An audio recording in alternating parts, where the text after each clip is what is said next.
మీరు ఇప్పుడు బొమ్మరిల్లు ప్రకాష్ రాజ్ గారు ఎలా ఉన్నారో ఈ సినిమా ప్రకాష్ రాజ్ గారు కూడా అలాగే ఉన్నారు సార్. అంటే ఇప్పుడు మీకు సినిమా అంత హైప్ ఇస్తున్నారు కదా, ఏం నచ్చింది సినిమాలో అంత హైప్? సినిమాలో ఒక దేశం కోసం ఒక సామాన్యమైన వ్యక్తి అంటే ఒక మామూలు ఒక ఇంట్లో ఉన్నవాడు ఈడేం చేయగలడు అనే తండ్రి అనుకున్నదే.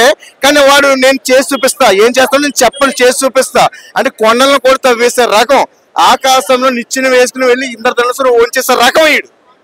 అలాగనమాట సినిమా అయితే. సిద్ధు జొన్నలగడ్డ చూస్తే మనకి డీజేటీలు అండ్ ఇవి అన్ని కూడా కామెడీ జోనర్స్, ఆ జోనర్ నుంచి బయటికి రాలేడు అని అంటారు. ఎవరన్నారు? ఈ సినిమా చూడండి, ఈ సినిమా ఎవరు చూసారు? ఈ సినిమా చూడండి.